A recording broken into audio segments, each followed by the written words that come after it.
Welcome back, Hordelings, to the final episode of Trilby's Notes.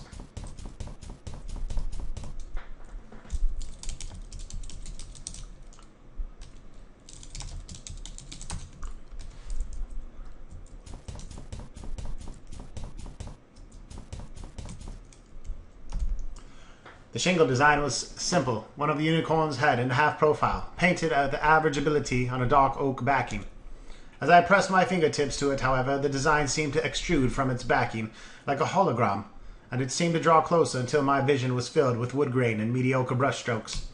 I could vaguely detect the professor speaking to me, on the very edge of hearing, but by the time I realized it, I was already gone. Somewhere in Wales, July 28th, 1581. Owen Somerset, a travelling merchant, was on his way back to his wife and family in London, having concluded some business dealings in Ceredigion. Caught suddenly by a summer storm, he spied an inn by the end of the side of the road and marveled at his good fortune. "Fate is evil storm that blights the sky tonight. I must have Almighty on my side to find myself so close as an inn as it broke out. Aye, perhaps." The innkeeper seemed quite taciturn, but Owen was in a good mood and was determined for it not to leave him. It was probably too late to continue riding even if the storm cleared. Owen decided to inquire after a room for the night.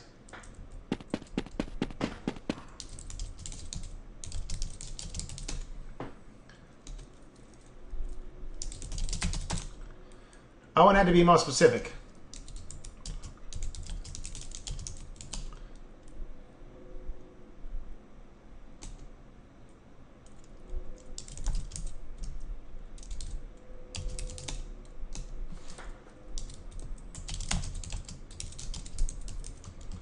About sleep.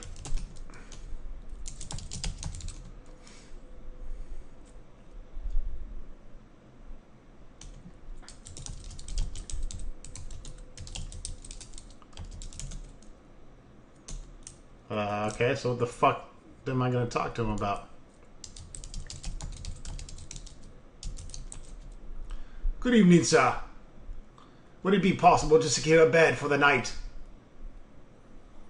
Be a wiser man than I. Go from this place and never return. What? There is a curse upon this inn. I will not have innocents doomed to the same fate as I.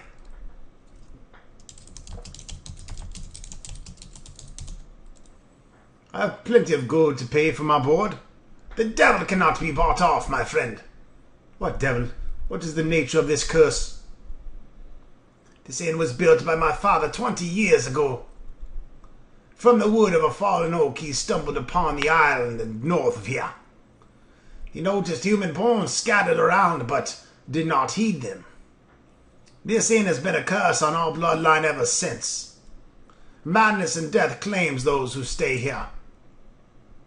This time last year, it claimed my father. Soon I am certain it shall claim me.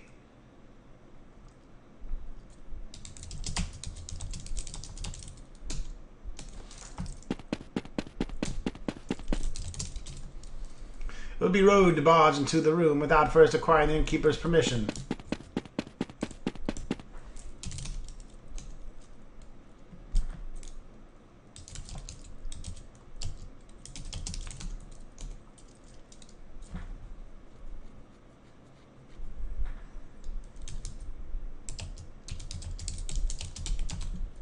So, why do you remain? I do not believe in fleeing from the mistakes of the past. If the Almighty wills that my family must pay for our errors, then I accept. But I would not see another suffer for our sins. Leave now before the shadows take you.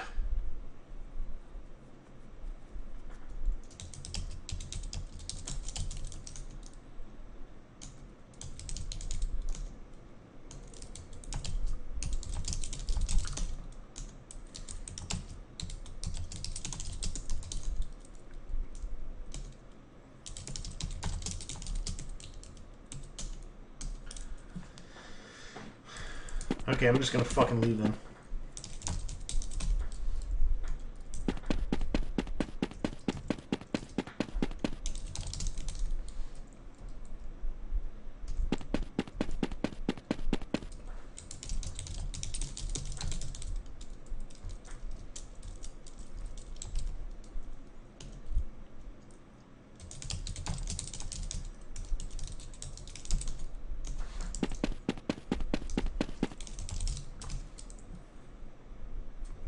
You don't know the word permission, but it's right there.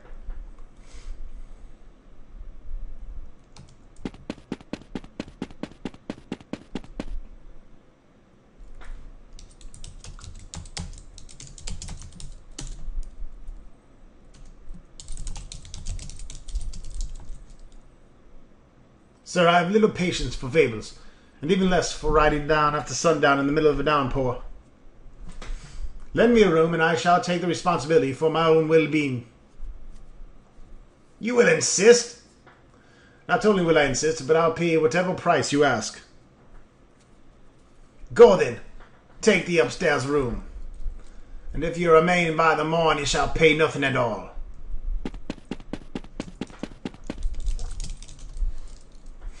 About fucking time, Jesus.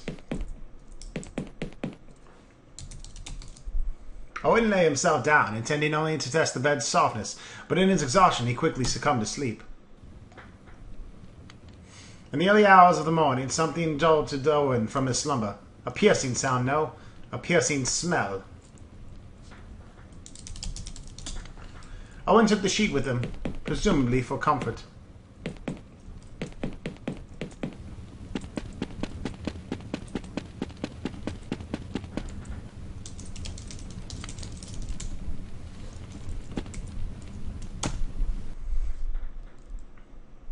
What in God's name? Oh, God! It's him, the Innkeeper! What kind of... Who could have... Oh, fuck. Once again I returned, disoriented from my vision. I was closing in on the source of the madness. The Innkeeper had said that the wood come from the tree on an island. Could that have been Clanbronwyn Island? Given what I was seeing, it seemed a valid, if worrying, possibility. Besides that, it seemed that I had no other leads, so what would I do? I was determined not to let the trail in there, if there was just a single clue.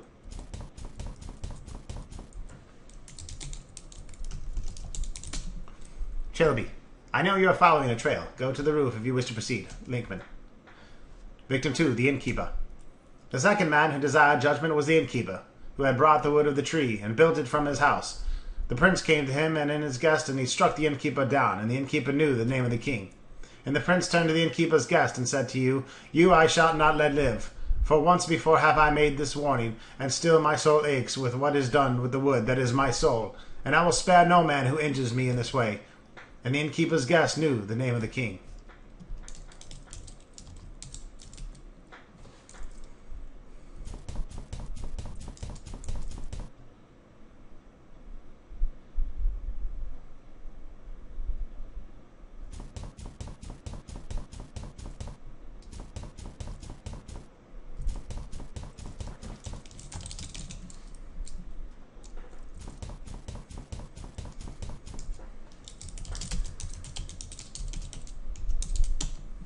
Professor, I don't want to talk to you anymore.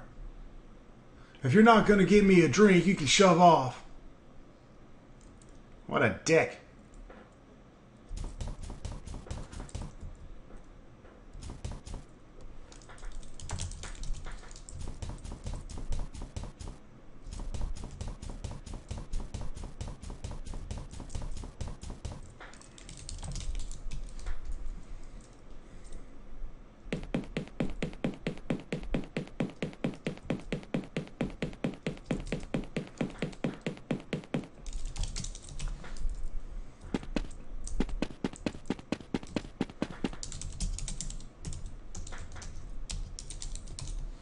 I took the wine. Perhaps this would appease the drunken professor upstairs.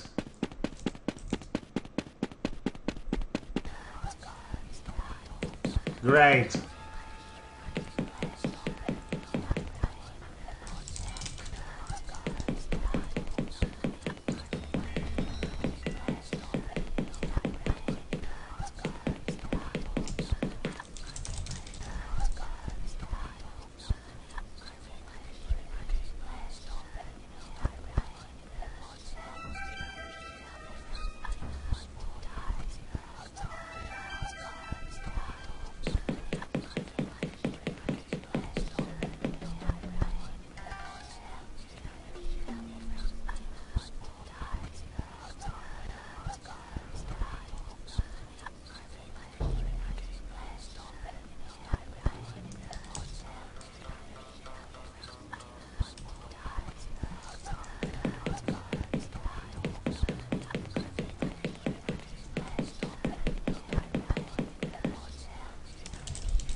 The mere thought of what that bag could contain made me feel ill.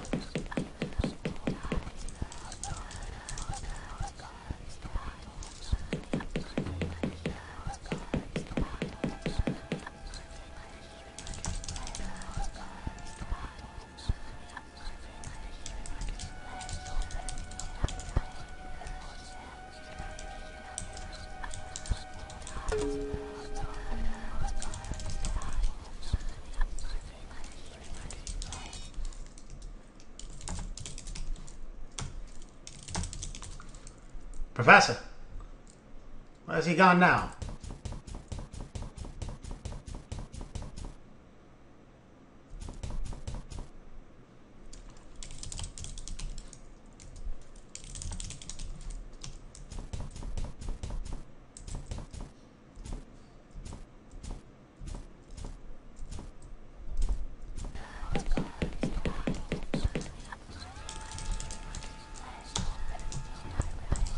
What do you mean it hurts? It hurts, it hurts, it hurts! Oh God, no! He shifted!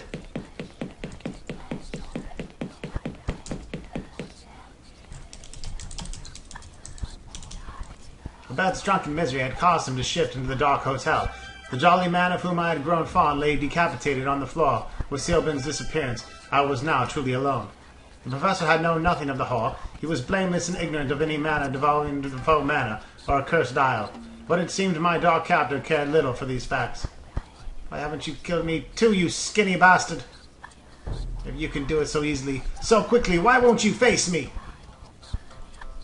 In a display of warped sense of humor, the porcelain head was sitting where Abed's old one had been. Get head. I pulled the head out of the stump, trying not to think about the wet cracking noise this caused. I just got some head.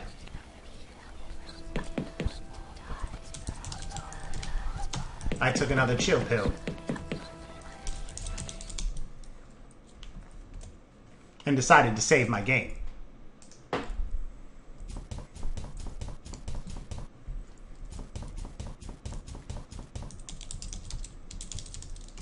Counter. The reception desk was a cheap pine affair, and unadorned papers and materials. A porcelain leg lay on the desktop. I'll get a leg up.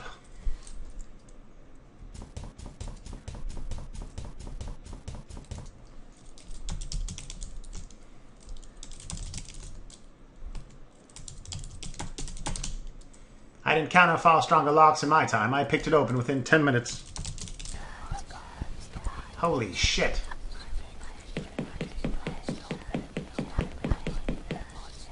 Fucking crazy. What the hell?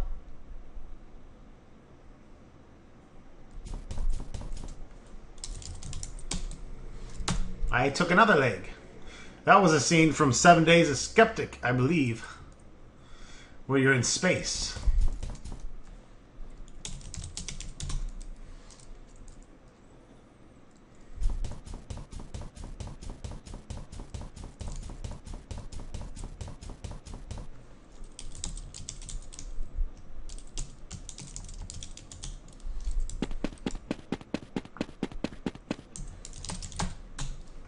I took the arm with me.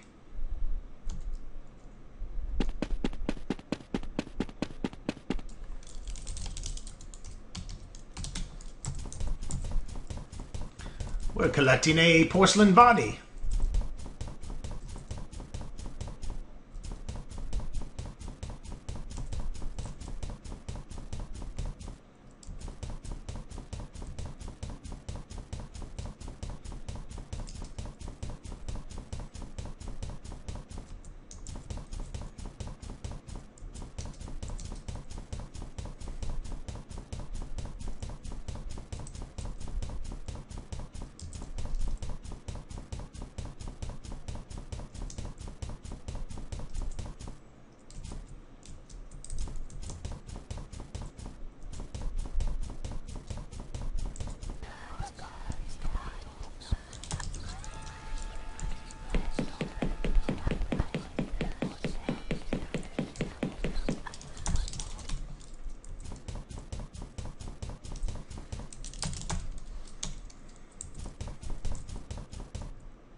Whoa!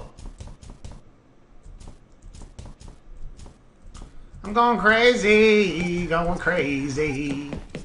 Crazier than a shit brick house. Bring her back!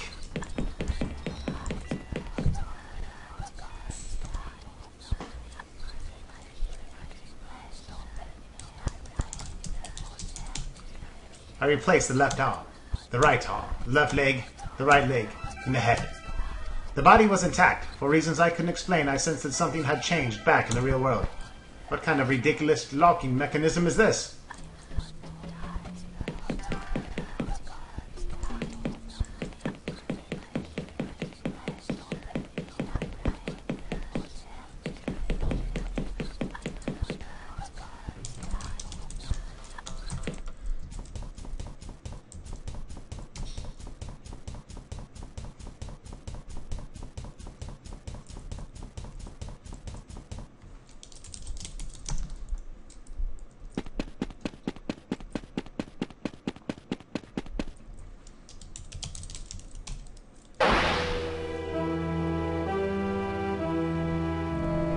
Browen Island, July 28th, 1501. A sturdy tree, this. It took us from dawn to dusk, but we finally have it down.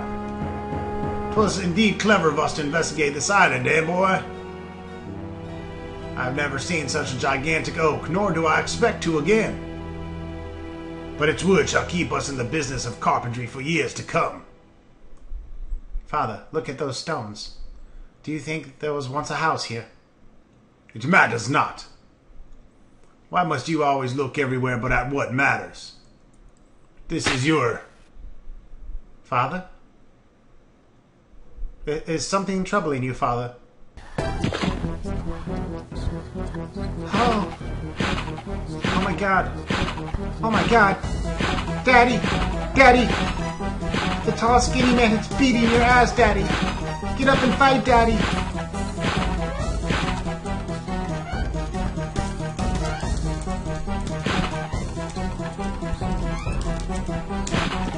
Take that, dickhead!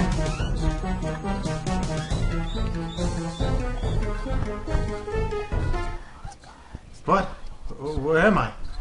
I must have shifted into the dark world during the vision. Trilby! Sealman! Oh, thank God. I thought I was all alone. What happened to you? I don't know. After you kicked the shit out of me, I woke up and everything was like this. The hotel's ruined. There's blood everywhere.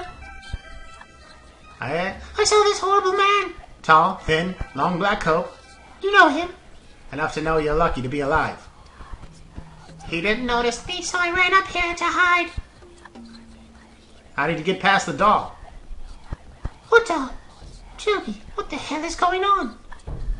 I told you what would happen if you followed me into the shadows. This isn't your problem. Take these. What are these? Tranquilizer pills. Take one. When you calm down, the hotel will go back to normal.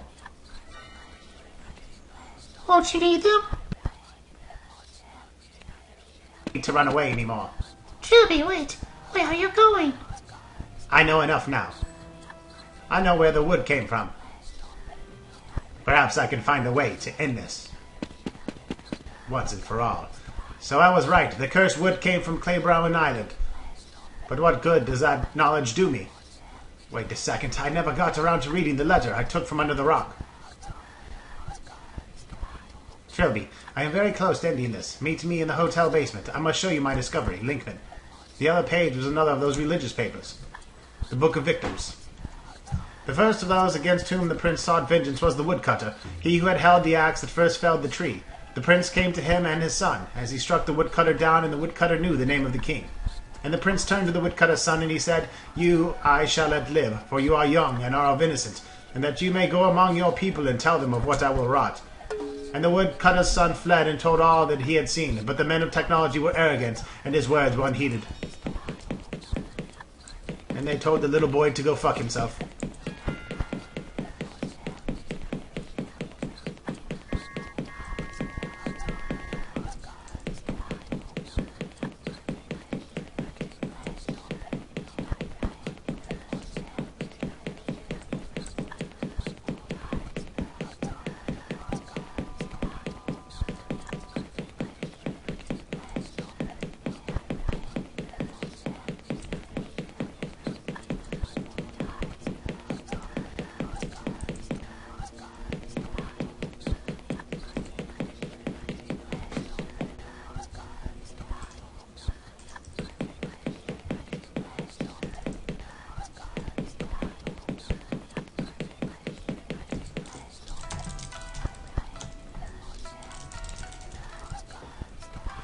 This kitchen smells like dick.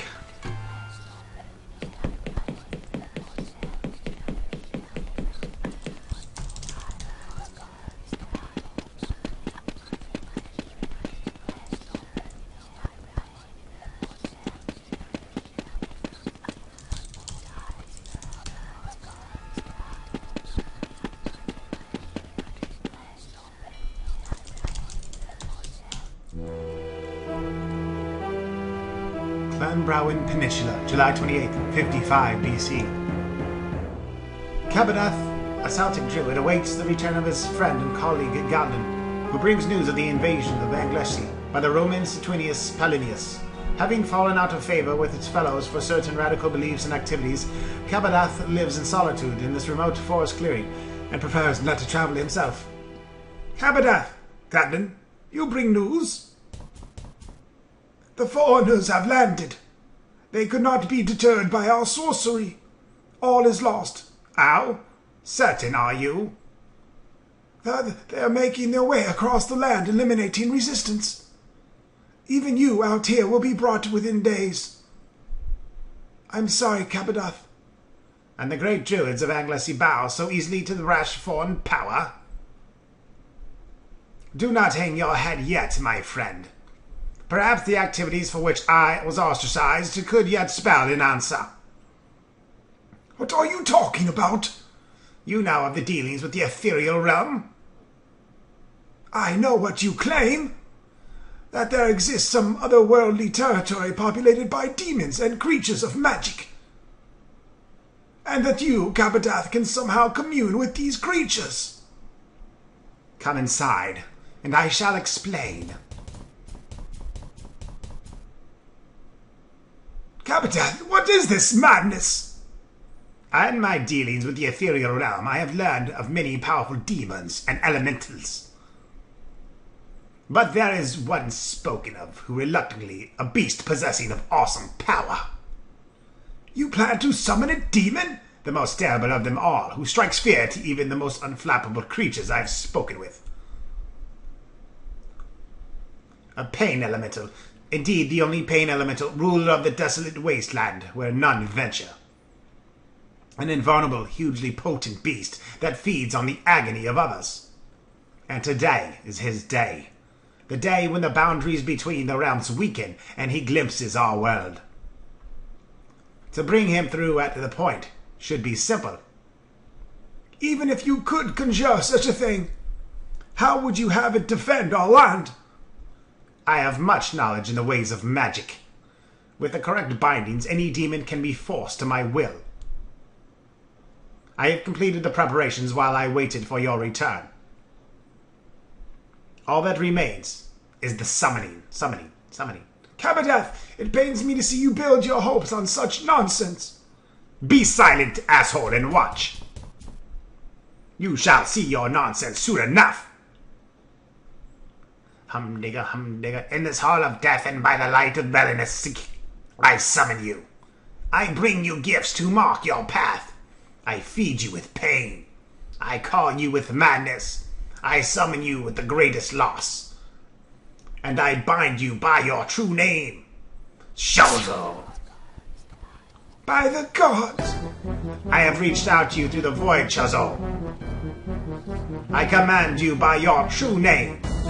Show yourself. Cabadath, please, stop this. Show yourself! By Tatuus, it's huge. It is larger than I anticipated. But Shozo must obey the rules of magic. It is bound. I can command it. Oh, fuck. No! It is far more powerful than I thought. Glenn, help me! Forgive me, Cabadath.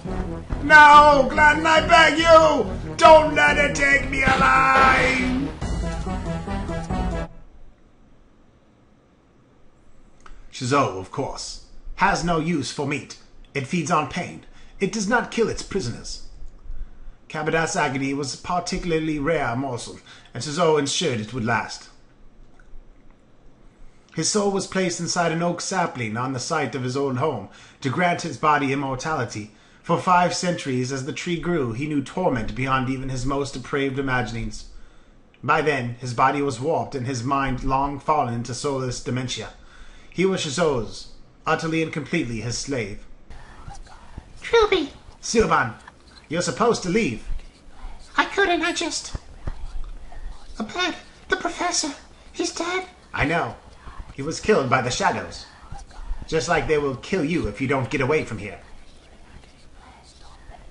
What is this place? The cave is the center of the reality shift. This stump is what's causing it all. How? It is the vessel for the soul of the tall man. The acolyte of Shizo. Rakeman, nice to see a friendly face.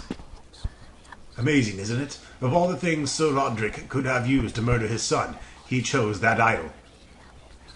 Placing the soul of John Defoe into the wood alongside Kabadath's. Infused the poor retard with Shizo's magic, allowing him to come back infinitely more powerful than before. Certainly. Pretty lucky. Lucky? Shizo had to wait 2,000 years for that opportunity. The opportunity to blend magic and science in a single entity. The opportunity to create the bridge. What are you talking about? The bridge between the realms. Over which Shizo has crossed into our universe and purified mankind. Our order was waited 200 years for the prophecy to be fulfilled. You're not with the Ministry of Occultism. Who are you? 200 years ago, the prophet Jack Frior founded the Order of the Blessed Agonies. Since then, we have grown and watched and waited. It was only in recent years that the events foretold in the Book of Shizo began to occur. It mentioned John Defoe, and it mentioned you. Me? You were the one prophesied to guide the Bridgekeeper to his destiny. But you didn't finish the job. All 3 aspects of John Defoe had been destroyed to create the bridge, body, mind, and soul. You only destroyed his body. His soul and mind remained. Had I known about this, I wouldn't even have done that. That would truly disappoint my superiors. They were quite adamant that I should try to persuade you to join our cause and fulfill your foretold duty. Is that why you're helping me? They thought if I guided you through your visions and showed you the appropriate passages for our holy books, you'd understand that the prophecy is real. You honestly believed I joined some insane cult just because you handed me some leaflets? Personally, no. A knife in my gut brought an explosion of ice-cold agony. I heard the pitter-patter of my blood on the rocky floor. The pain, the surprise, and my exhaustion went together to cause immediate unconsciousness. I awoke to find myself splayed upon the stump, blood still slowly leaking from my wound. In my injured state, I could barely move. My limbs refused to respond. I was as weak as a newborn. Oh good, you're awake. I was afraid you'd miss this. But what are you doing?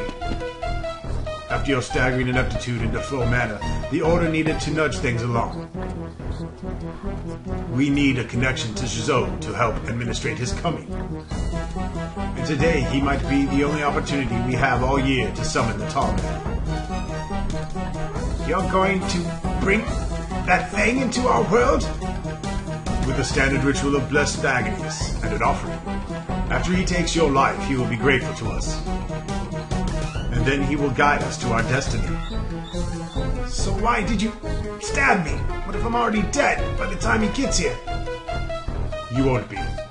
Men like you, Trilby, die on their own terms. They don't weakly let their lives slip away from one measly knife wound. Hush now. Kabadath is coming. Simeon, are you there? She's here, but she can't answer you. She's nothing to do with this, Lakeman. Let her go. On the contrary, it is important that all 3 of us be here. It is part of the ritual.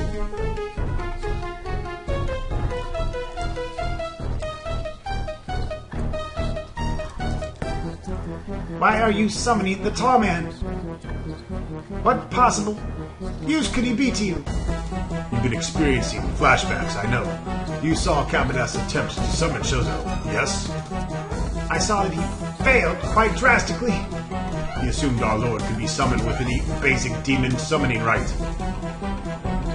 But Shozo is far greater and more powerful than his rivals. He's very nearly a god of pain. It takes a great amount of magic and a much more complex ritual to summon one such as he. We do not know it, but the tall man does. He will guide us and teach us.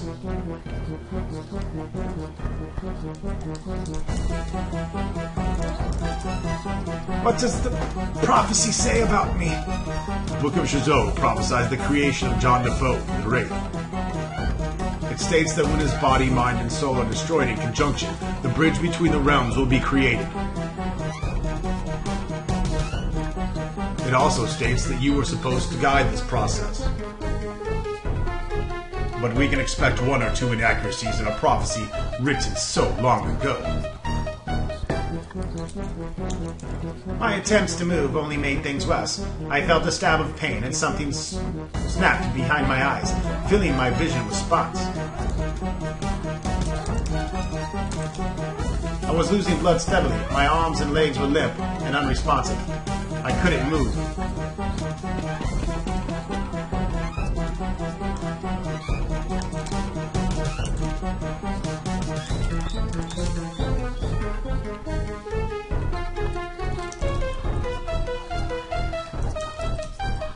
From my position, I could only see a small portion of the wavering cavern.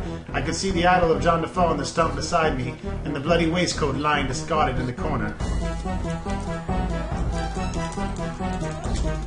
Strangely, my first thought was a vision of the repair in Laundryville.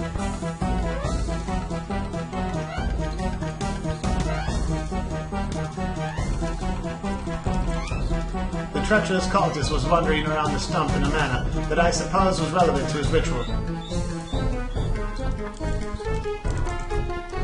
I cannot see Seelman, but I could hear her trying to moan through a gag.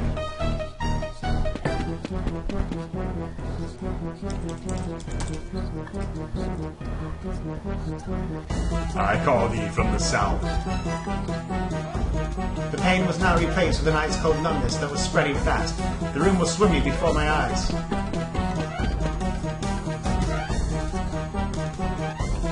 I call thee from the west.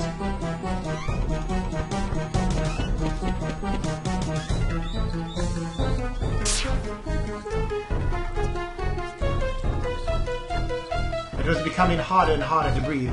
Air rattled in and out of my lungs like a buzzsaw. Reality fits from realm to realm, tormented, confused, in this madness that we might bring thee to us.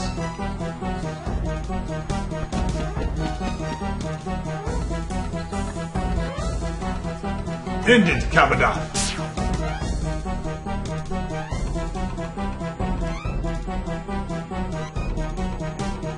My vision was clouding up around the edges. It seemed like my stubborn will was the only thing keeping me alive. I died. I present thee with blessed agonies, body, mind, and soul.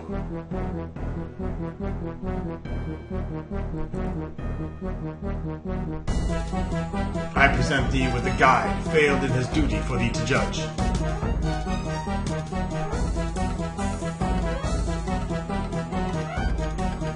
Come.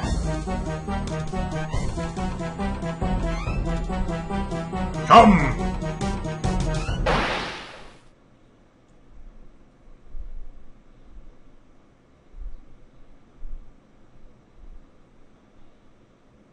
What? He's dead? No, that's not possible. Master! Master, please, no! No!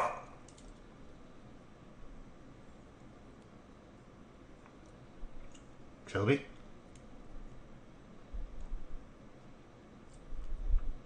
Go back, Trilby. You cannot rest yet.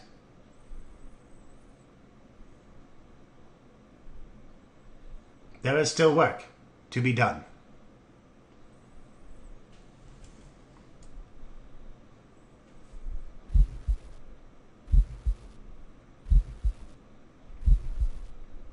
Trilby, say something. What? You're alive. Oh God, I didn't even know if I was doing it properly. But I did it. You're alive. Where's Linkman? That tall man took him. He did something horrible to him. And then he took him away. Where's my waistcoat? Shh. Don't talk. I've already called for an ambulance. Let's get you back upstairs. Wait. See that wooden idol? Yes. Bring it with us. Wrap it tightly in clothes and bring it with us.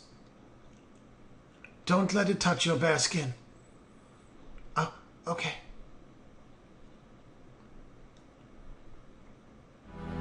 And now it sits across from me. The reality shift had cleared up, and we were free to leave. An STP cleanup crew arrived with the ambulance. No trace of a bed or the hotel staff was found. Officially, they'd been classified as unexplained disappearances. Linkman and the tall man seemed to have also vanished, which does not surprise me in the least. Silban signed the Official Secrets Act, and last I heard is staying with her parents to recuperate. Which just leaves me to write up my notes, with the idol that haunts my dreams gazing at me from across my desk. Every instinct of my being wants to burn it to ashes and grind them into the dirt, but I do not. Linkman spoke of the prophecy that the destruction of John Defoe's soul would somehow help him and his order summon their dark god. So if I destroy the idol, they win. But what else can I do? I certainly can't keep it. I know from experience that it leaks malevolent influence like a broken pipe leaks water. The only other option is to hide it, but where can I hide such a thing and ensure that it is never found again by human hands? I shall have to think about this. Trilby, July 29th, 1997.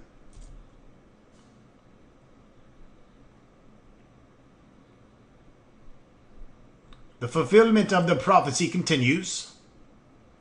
The ritual for the summoning of Shizou will go ahead. Events have been set in motion that cannot be stopped.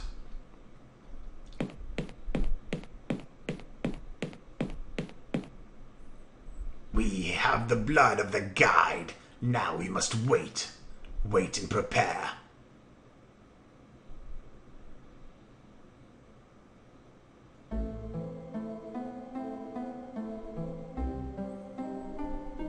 At this time there came a man from the land of technology, and though his wisdom were great and his power advanced, he had the willfulness of the fellows, and so he was the arrogant man. And on the 8th and 28th day of the 7th month of the year, the arrogant man, the king, gazed upon the land, technology, and saw the arrogant man who spoke thus. O king, I beseech you, for this land become corrupt without the benevolent hand, and the darkness seeks to envelop us all. I demand of you to cross the border between our lands and make things right, for my power is great, and I have it in power control one even as great as you. And the king was rightly amused, and for a while the arrogant man's power was indeed great. The king's power was greater still, and the king said, "Fuck you! I will not submit myself, for firstly my power is greater than yours, and yours not to command. Secondly, while my capabilities are many, it is impossible for me to enter the land of technology, for the border is dark and a treacherous ocean I cannot will away. But I will do this for you, O arrogant man, for all the bigness of your head, and you are still small enough to be spared the rigors of the dark ocean. I shall rescue you from the darkness in the land of technology, and you shall live in my household, and here you will learn humility." And as the king said it was so, was it so. And the arrogant man crossed the ocean to the house of the king, where he was brought before his majesty, who said, "Fuck you too! Now you must repay me for the slight your arrogance to cause me. For despite your insult, I loved you as I loved every man and beast, and you must learn to take this love into your heart." And the king took the body and the mind of the arrogant man and separated them from the soul, and this he placed in the great tree in the land of technology. And with this action he announced, "Now you are the tree, and the tree is you, and the wood is your soul. With this gift of separation your body shall not wither or die throughout your lessons. But should any man interfere with the tree that is your soul on that day that is mine, I shall lend you the power to confront them and strike them down in fitting vengeance." And then he touched the arrogant man and filled his heart with his warming love, and the arrogant man became the prince, and he knew himself the name of the king. And the prince of the court and the king bowed down and wept and sang the great praise of the name of the king, for the great generous was his wisdom. The books of Shizou. Books of the Prince, Chapter 2. Catch your breath, motherfucker. Here we go.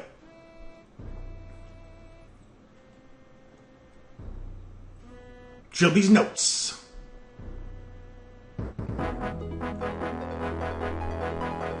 Conceived, written, designed, and programmed by Ben Yahtzee Crossaw, whatever the fuck his name is. Alrighty, folks, that wraps it up for the Trilby's Notes. Stay tuned for 6 Days of Sacrifice. Soon to come.